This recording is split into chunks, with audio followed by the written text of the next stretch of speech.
Falar em outro caso absurdo, bandido é um negócio terrível, né? Terrível. Os caras matam, destroem famílias, acabam com a vida das pessoas por nada, por nada. Dessa vez uma idosa foi vítima de criminosos, uma mulher de 76 anos, morreu espancada com pedaços de pau durante um assalto em Jundiaí. O crime aconteceu no bairro Anhangabaú. A Andréa Marques traz os detalhes para a gente. Idosa morta por bandidos com requinte de crueldade. Coisa terrível, a polícia está investigando o caso. Deixa eu ver, vem comigo aqui, ó. Olho na notícia. A dor da saudade estava difícil de lidar. Parentes e amigos de Natalina Formaggio Pellegrino, de 76 anos, não se conformavam com a morte da idosa. Ela foi vítima de latrocínio, o roubo seguido de morte. Era boa, muito boa. Era uma pessoa que nem minha mãe. O assassinato da idosa também chocou moradores do bairro Anhangabaú, onde ela morava. Assusta do jeito que tá andando as coisas ultimamente, a gente já fica meio com o pé atrás, né? Principalmente quando a gente tem criança em casa, né? A gente não sabe como se defender. A rotina também mudou. Vizinhos já evitam sair à noite para evitar o risco. Aqui é meio suspeito de andar à noite, né? Não dá para ficar andando sozinho aqui, não. A idosa morava com uma filha nesta casa. Costumava ficar sozinha durante boa parte do dia.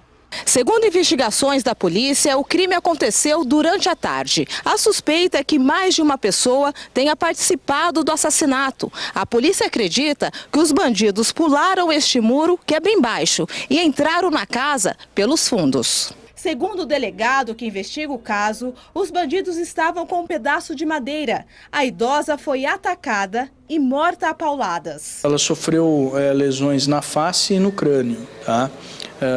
Foi apreendido no local um segmento de madeira, possivelmente sujo com sangue, que pode ter sido usado como instrumento do crime, não sendo descartado também golpes com a mão ou com o pé, mas foi a morte em decorrência de traumatismo craniano.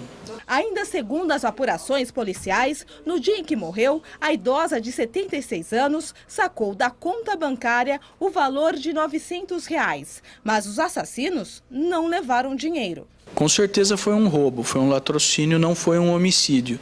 Esse valor inicialmente foi consignado no boletim de ocorrência como subtraído, mas a família localizou já esse dinheiro na residência.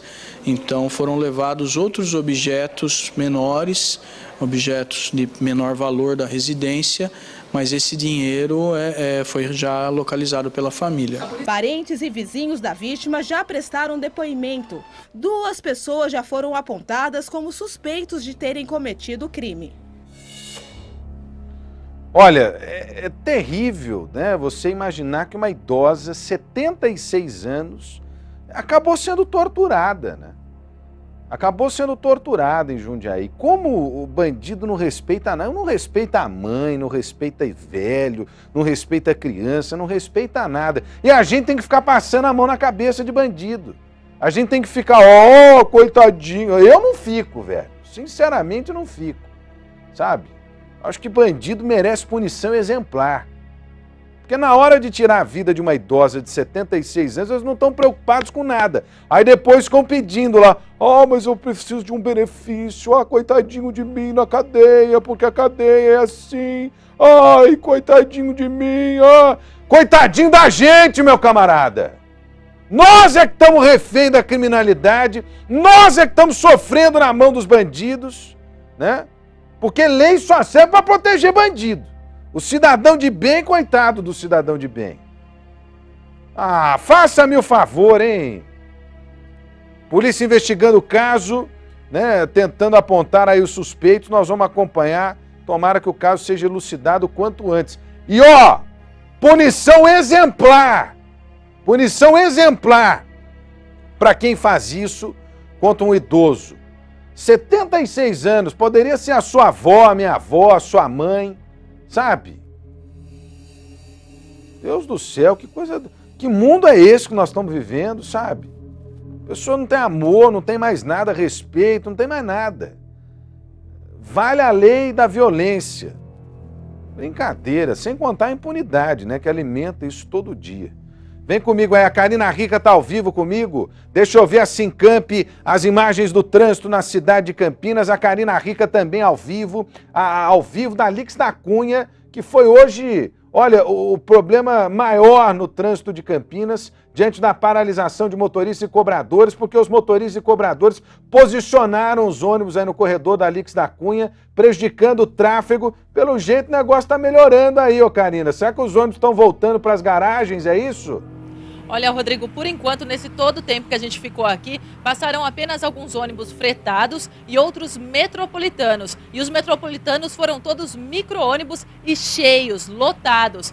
Nenhum ônibus circular passou por aqui na Lix da Cunha por enquanto. A informação que a gente recebeu é que apenas agora à tarde, os ônibus que estavam na João Jorge deixaram a avenida e voltaram para a garagem. São ônibus das linhas azuis, vermelha e verde, mas por enquanto aqui na Lix da Cunha, pelo que a gente pode perceber aí, perto da ponte da Alberto Sarmento, o trânsito continua complicado no sentido do centro e os ônibus continuam parados ali, Rodrigo. Era só pegadinha ali, porque a imagem que passava atrás da Karina era uma imagem de trânsito fluindo bem. O problema é quando chega aí no entroncamento, na saída da Joaquim Vilac, naquela região ali da Alberto Sarmento, a situação é complicadíssima e os ônibus permanecem ocupando a faixa exclusiva ali. Trânsito muito complicado até agora. Parece que o pessoal da INDEC finalmente deu uma luz, embora o secretário não esteja aproveitando a oportunidade de prestar serviço aqui no Brasil Urgente, né, ignorou o Brasil Urgente. É o único programa regional ao vivo prestando serviço na televisão de Campinas nesse momento. O secretário disse que não pode atender a gente, o pessoal não pode atender aqui a Band. Ah, brincadeira, hein? Faça-me o favor. O pessoal que demorou a tarde inteira para dar um balanço aí pra gente, informou aí uns 5 minutinhos antes do Brasil Urgente abrir aqui para Campinas e região, que são mais de 150 mil pessoas prejudicadas. Eu acho que é muito mais, viu? Eu acho que é muito mais.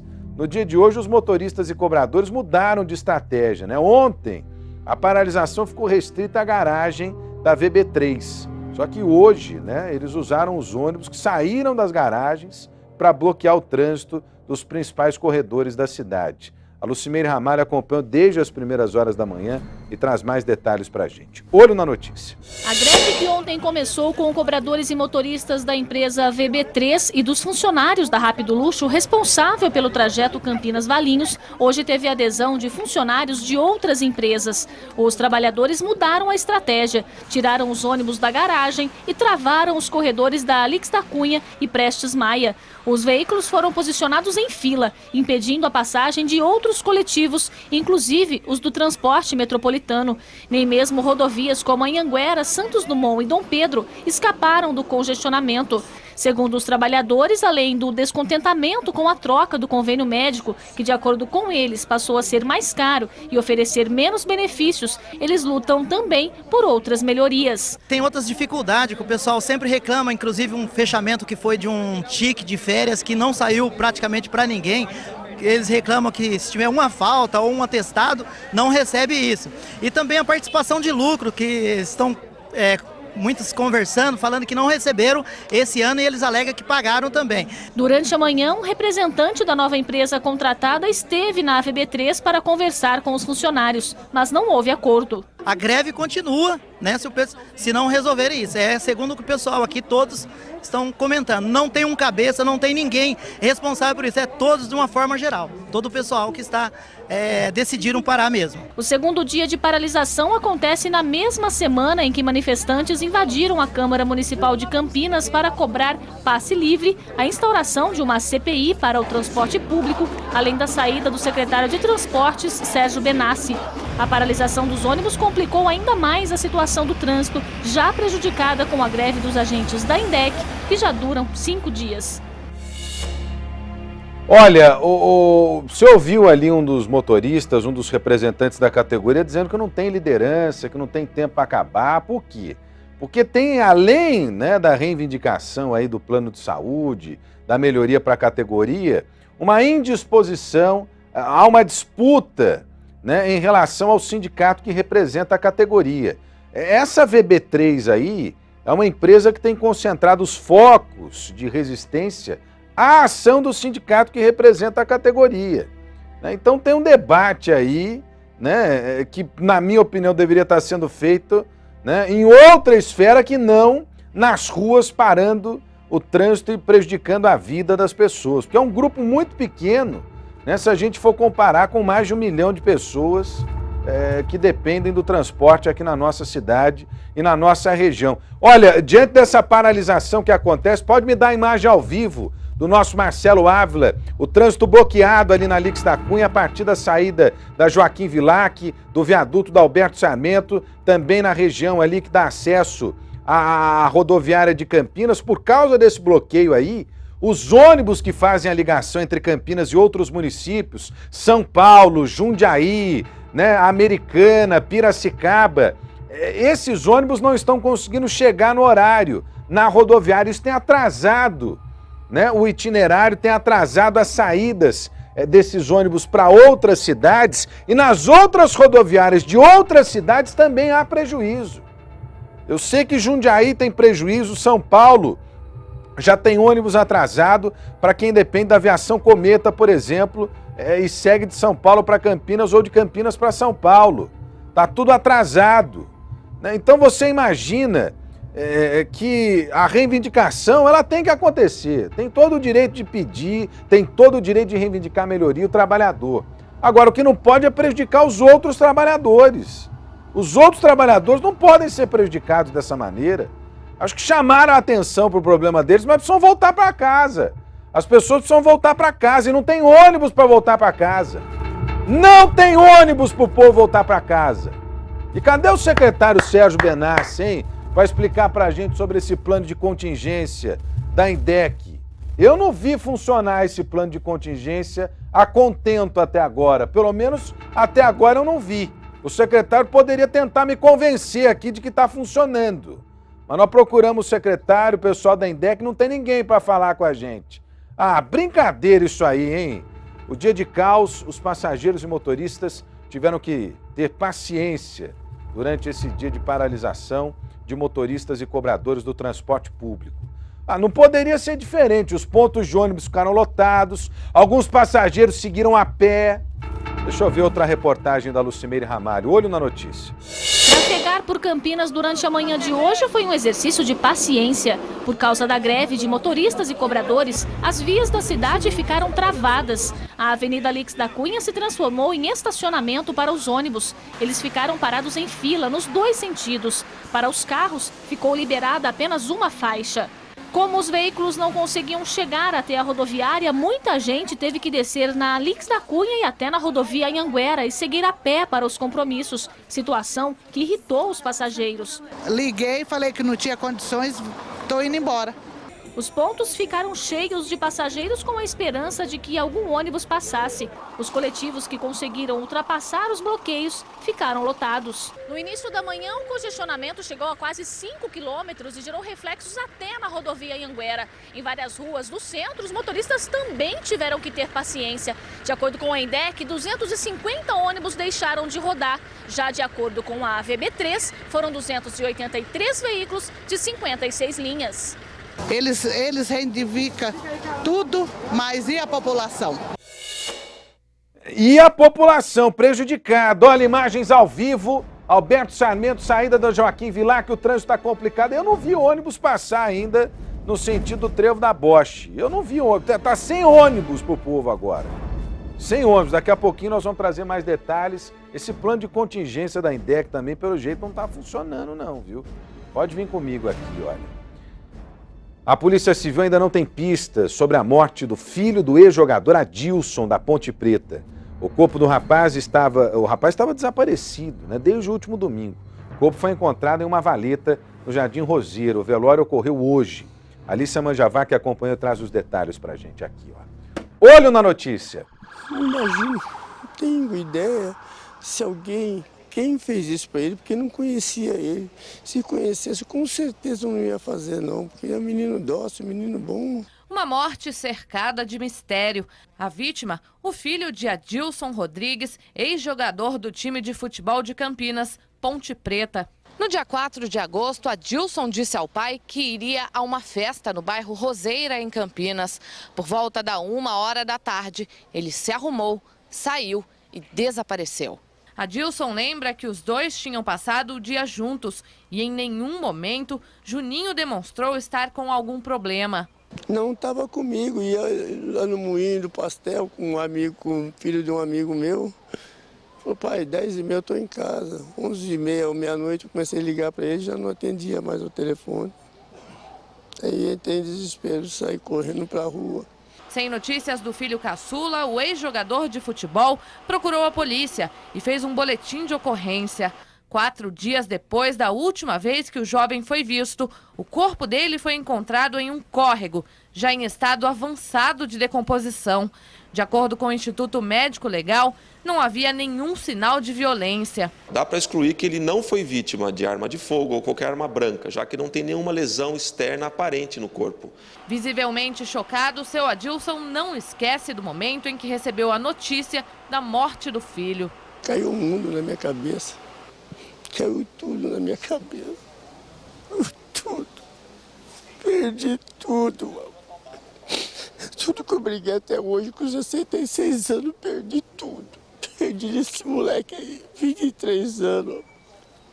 E pai, vou se formar, vou para os Estados Unidos, vou trabalhar lá. Falei, filho, vai com Deus. Mas eu falei, cortaram o sonho dele. Para tentar saber qual foi a causa da morte, o delegado responsável pelo caso solicitou que fosse feito um exame toxicológico. O resultado deve sair em cerca de 1 mês. Solicitamos junto ao IML que se retire os órgãos dele para que se constate ou não a presença de alguma substância entorpecente, algum tóxico, algum envenenamento, coisa nesse sentido, exatamente para nos dirigir na investigação. Nos próximos dias, a polícia deve ouvir a família do jovem. Nós já efetuamos diligências nos locais onde a vítima teria passado, estamos levantando informações, exatamente para saber com quem a vítima estava, com quem ele se comunicou, qual teria sido sua trajetória momentos antes de sua morte. Parece que as câmeras de vigilância de uma casa noturna onde o rapaz estava, né, vão ajudar a polícia e nós vamos continuar acompanhando esse caso. Tem também o caso do cantor sertanejo Hudson. Tinha uma audiência marcada hoje, o Hudson não apareceu, é isso? Foi representado pelo advogado durante uma audiência de instrução no processo em que ele é réu por porte de armas. O cantor foi preso 2 vezes no início do ano pela polícia de Limeira, né? A Andréa Marques acompanha e traz os detalhes aqui comigo. Olho na notícia. A audiência de instrução não contou com o principal interessado. Acusado de porte ilegal de armas, o cantor Hudson faltou justo na primeira audiência. Aos advogados, o sertanejo disse que quer colaborar com o processo. O cantor Hudson não precisou comparecer à audiência de hoje. O advogado de defesa entrou com o pedido na justiça, alegando que o cantor já tinha compromissos agendados no mesmo dia. 4 testemunhas de Hudson também foram chamadas, mas não compareceram ao fórum. Não foram localizados, mas uma das testemunhas de defesa me comprometi de apresentá-la espontaneamente na próxima audiência. E as outras vão ser intimadas para comparecer. Apenas os policiais que participaram da ação, que encontraram arma e munição na casa do cantor, foram ouvidos pelo juiz. A justiça, o sargento Roberto da Mata, relatou o que encontrou na casa de Hudson, na época da prisão. O depoimento durou meia hora. Nós encontramos uma pistola Beretta e também uma carabina Puma. Com ele também estava uma porção de maconha. Ele chegou a ser preso e solto 16 horas depois de pagar fiança. Hudson também responde a um outro processo de agressão contra a ex-mulher, mas corre sob segredo de justiça. Olha, Karina Rica ao vivo na volta para casa do Campineiro. Tem dificuldade, o ônibus não passa, hein, Karina Rica? Na Alix da Cunha continua o bloqueio dos motoristas e cobradores, é isso? Isso mesmo, Rodrigo. O bloqueio continua. Muita gente vai ter dificuldade para voltar para casa, tanto o motorista quanto o usuário do transporte público. A gente viu poucos ônibus, poucos micro-ônibus da linha vermelha passando por aqui, todos completamente lotados. Então os motoristas vão ter dificuldade porque apenas uma das faixas está liberada para o trânsito aqui na Alix da Cunha, no sentido centro, e os usuários do transporte público vão ter dificuldade aí de conseguir um ônibus para voltar para casa, já que são pouquíssimos ônibus operando e eles já estão todos lotados, Rodrigo. É o chamado plano de contingência que para mim não está funcionando, hein? Continuamos com imagens ao vivo do Marcelo Ávila, nosso cinegrafista, mostrando o problema na Alix da Cunha por telefone, Andréa Marques. Tem mais detalhes na volta para casa do Campineiro. Alô, Andréia. O pessoal está sentindo dificuldade, Andréia?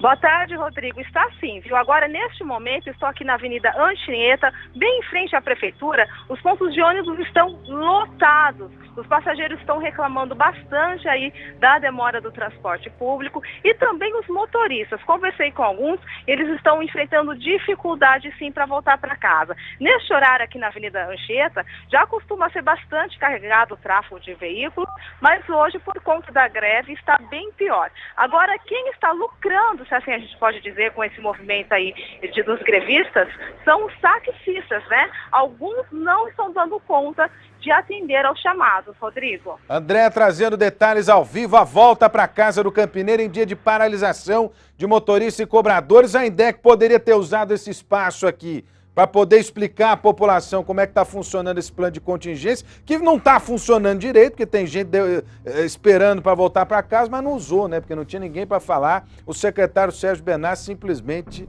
ignorou aqui o nosso espaço. Essa é a satisfação que dão a você, cidadão que depende da coisa pública, né? Infelizmente. Eu vou para um rápido intervalo, volto já, não saia daí.